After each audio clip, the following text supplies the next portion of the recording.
The night journey of Muhammad. While the Prophet, peace be upon him, was sleeping near the Kaaba, Jibril came to him and said, "Wake up." So the Prophet Muhammad, peace be upon him, wakes up to see Jibril alongside a beast. That beast is named as al-Barak. The Barak as described is between a mule and a donkey.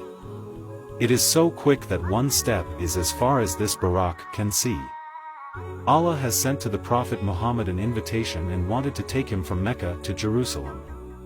Then the Prophet Muhammad, peace be upon him, got on the Barak with Jibril, leaving Mecca to Jerusalem within seconds.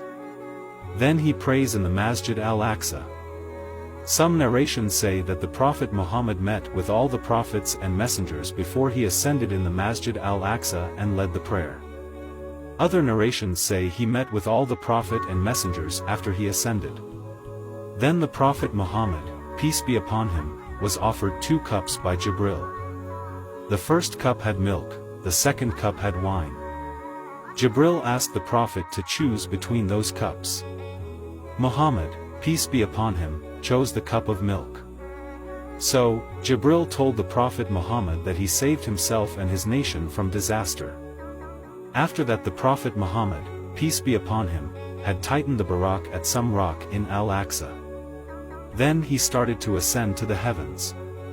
This is the end of the first part of this episode.